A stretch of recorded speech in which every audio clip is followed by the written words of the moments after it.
Racist cops wrongfully arrest an elderly black man. But when he makes one phone call to the Supreme Court, the tables turn in a way no one could have expected. Scene opens on a quiet suburban street. The sun is setting, casting a golden glow over the neighborhood. An elderly black man, Mr. Elijah Carter, 70s, is walking home from the grocery store, carrying a bag of groceries. He's dressed neatly in a button-up shirt and slacks, humming a tune to himself. Suddenly, a police cruiser pulls up beside him.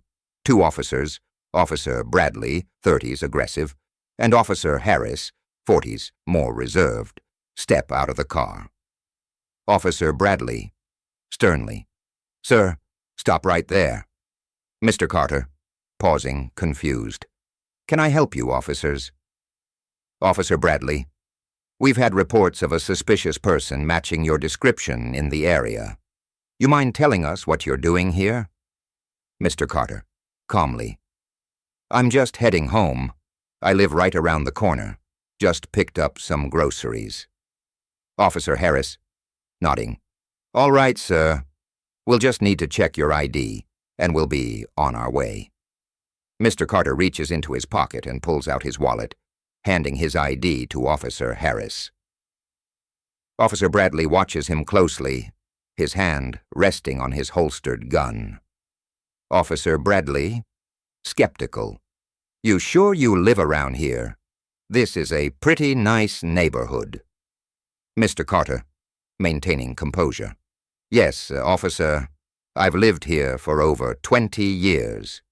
Officer Bradley glances at Officer Harris, who is checking the ID.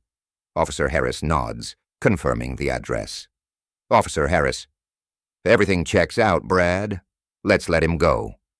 Officer Bradley, ignoring Harris, "Step out of the way, Harris. I'm not done here," to Mr. Carter. "You mind if we take a look inside that bag?" Mr. Carter, firmly, "I do mind. I've done nothing wrong, and I'd like to go home." Officer Bradley, raising his voice, "You're not going anywhere until I say so. Now hand over the bag." Mr. Carter hesitates but reluctantly hands over the grocery bag. Officer Bradley rummages through it, pulling out items and tossing them onto the ground. Officer Bradley, mocking, "What's this? A box of cereal? You think you're funny, old man?" Mr. Carter, calm but firm, "I've cooperated with you, officer. Now I'd like to go home." Officer Bradley, sneering, "Not so fast. We're taking you in for questioning." Officer Harris looks uneasy but doesn't intervene. Officer Bradley handcuffs Mr. Carter and leads him to the police car. The scene fades to black as the car drives away. The scene shifts to the cold, sterile environment of the police station's interrogation room. The walls are bare, the fluorescent lights buzzing faintly overhead, casting a harsh glow on the room's occupants. M.R. Carter sits at a metal table, his hands cuffed in front of him. Despite the circumstances, his posture remains dignified, his expression calm but resolute. The weight of the situation is evident in the tension that fills the room, but Mr. Carter's demeanor suggests a man who has faced adversity before and knows how to hold his ground. Officer Bradley paces the room like a predator circling its prey, his movements sharp and aggressive. His voice is loud, his tone accusatory, as he fires questions at M.R. Carter, each one more pointed than the last. He leans on the table, his face inches from Mr. Carter's, trying to intimidate him. "Let's try this again, Mr. Carter," Officer Bradley says, his voice dripping with sarcasm. "What were you really doing in that neighborhood? You expect me to believe someone like you lives there?" Mr. Carter meets his gaze without flinching, his voice steady and calm. "I've already told you, officer. I was going home. I've lived in that neighborhood for over 20 years. Officer Bradley slams his hand on the table, the sound echoing through the room. "Don't lie to me. We both know you don't belong there. Now tell me the truth, or this is going to get a lot worse for you." Mr. Carter doesn't raise his voice, but his words carry a quiet strength. "I've told you the truth. I've done nothing wrong." Officer Harris, who has been standing silently by the door, shifts uncomfortably. He glances at Mr. Carter, then at Officer Bradley, clearly uneasy with the direction the interrogation is taking. He opens his mouth as if to say something, but hesitates, caught between his duty and his conscience. Officer Bradley, sensing Mr. Carter's unwavering composure, grows more frustrated. He leans in closer, his voice low and menacing. "You think you're smart, huh? You think you can just waltz into any neighborhood you want? Well, not on my watch." Mr. Carter takes a deep breath, his patience wearing thin but his resolve unshaken. He knows he's being targeted, not because of anything he's done, but because of who he is. Still, he remains calm, his voice firm but respectful. "I'd like to make a phone call," Mr. Carter says, his tone leaving no room for argument. Officer Bradley laughs, a harsh, mocking sound that fills the room. "A phone call? Who are you going to call? Your lawyer? Go ahead, but it's not going to help you." Officer Harris finally speaks up, his voice hesitant but firm. "Brad, maybe we should let him make the call. It's his right." Officer Bradley snaps, turning on his partner with a glare. "Stay out of this, Harris. I'm handling it." Mr. Carter looks at Officer Harris, then back at Officer Bradley. There's a quiet determination in his eyes as he speaks again, his voice calm but commanding. "I'd like to call the Supreme Court." The room falls silent. Officer Bradley stares at Mr. Carter for a moment, then bursts out laughing, the sound harsh and derisive.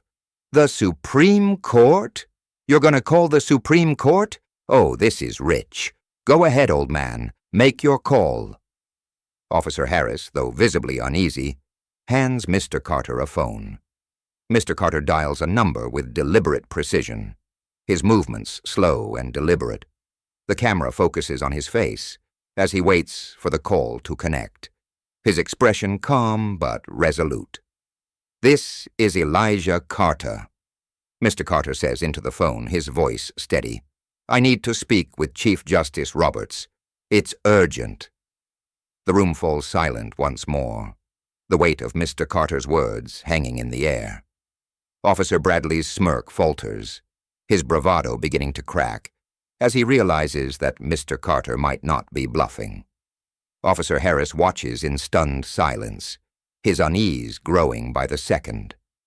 The scene ends with Mr. Carter holding the phone, his calm demeanor a stark contrast to the tension in the room.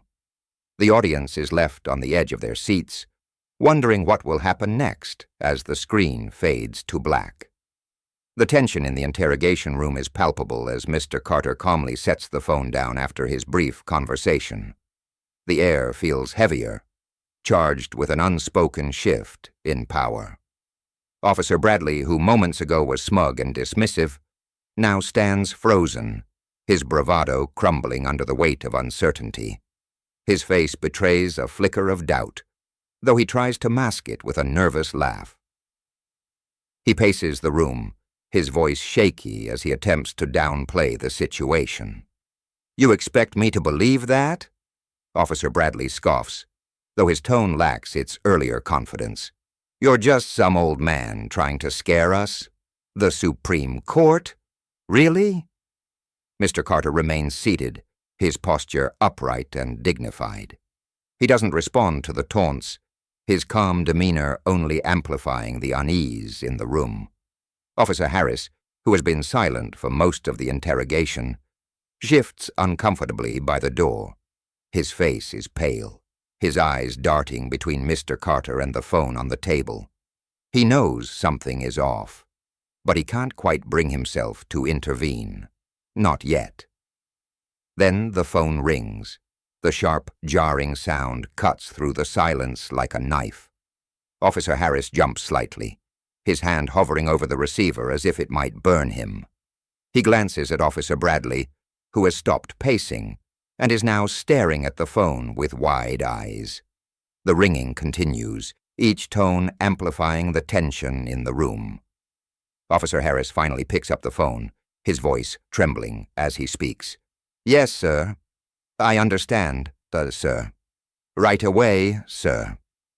He hangs up the phone slowly, his hand shaking as he places it back on the table. The color drains from his face as he turns to Officer Bradley, his voice barely above a whisper. "Brad, that was the Chief Justice of the Supreme Court. He's ordered us to release Mr. Carter immediately." The room falls into stunned silence. Officer Bradley's face goes white, his mouth opening and closing as if he's searching for words that won't come. His bravado is gone, replaced by a look of sheer disbelief and fear. He stumbles back, leaning against the wall for support, as the reality of the situation sinks in. Mr. Carter stands, his movements deliberate and unhurried. He looks at Officer Harris, who quickly fumbles with the keys to remove the handcuffs. The metal clicks open, and Mr. Carter rubs his wrists, his expression calm but resolute. He turns to Officer Bradley, who is still frozen in place, and speaks with a quiet authority that fills the room. "Now, if you'll kindly remove these handcuffs, I'll be on my way." Officer Harris nods, his hands trembling as he steps back. Mr. Carter takes a moment to look at both officers, his gaze steady and unwavering. There's no anger in his eyes, only a deep, profound sadness, a reminder of the systemic injustice that brought them to this moment. "I hope you'll remember this moment," Mr. Carter says, his voice soft but firm. "Justice isn't blind, gentlemen. It sees everything." With that, he walks out of the room, leaving the two officers in stunned silence. The door closes behind him with a soft click, the sound echoing in the quiet room. Officer Bradley slumps into a chair, his head in his hands, while Officer Harris stares at the door, his expression a mix of guilt and awe. The revelation has left them shaken, their assumptions shattered. For Mr. Carter, it's not just a personal victory. It's a reminder that even in the face of injustice, the truth has a way of rising to the surface. The scene fades to black, leaving the audience to reflect on the power of dignity, truth, and the pursuit of justice. The scene opens in the police station lobby, a stark contrast to the cold, oppressive atmosphere of the interrogation room. The fluorescent lights are still harsh, but the space feels more open, less suffocating. Mr. Carter walks out of the interrogation area, his head held high, his posture radiating quiet dignity. The handcuffs are gone, but the weight of the experience lingers in his expression, a mix of relief, resolve, and a deep, unspoken sadness. As he approaches the exit, a young black officer, Officer Johnson, 20s, steps forward. His face is a mixture of awe, guilt, and admiration. He's clearly shaken by what he's witnessed, and his voice is soft, almost apologetic, as he speaks. "Mr. Carter," Officer Johnson begins, hesitating for a moment before continuing. "I just want to say, I'm sorry for what happened. That's not what this department stands for." Mr. Carter pauses, turning to face the young officer. His expression is kind but firm, his eyes filled with a wisdom that comes from decades of experience. He places a gentle hand on Officer Johnson's shoulder, his voice calm but carrying a weight that demands attention. "Thank you, officer," Mr. Carter says, "but it's not your apology I need. It's change, real change." Officer Johnson nods, his eyes reflecting a mix of understanding and determination. He knows Mr. Carter's words are not just a personal plea, but a call to action, a reminder that the fight for justice is far from over. Mr. Carter gives the young officer a small, encouraging smile before turning to leave. The sun is just beginning to rise, casting a warm golden glow over the town. The air is crisp, and the streets are quiet, the world still waking up. Mr. Carter takes a deep breath, savoring the freedom of the open air. He adjusts his jacket and begins to walk home, his steps steady and deliberate. People are beginning to emerge from their homes. Children are heading to school, and workers are starting their day. The ordinary rhythms of life continue, but the audience is left with the sense that something profound has shifted, that Mr. Carter's quiet strength and unwavering dignity have left an indelible mark on those who witnessed his ordeal. The final shot is of Mr. Carter's house, a modest but well-kept home nestled in the heart of the neighborhood he's called home for decades. He walks up the steps, his movements slow but purposeful, and unlocks the door. As he steps inside, the camera lingers on the door for a moment before slowly pulling back, showing the peaceful street and the rising sun.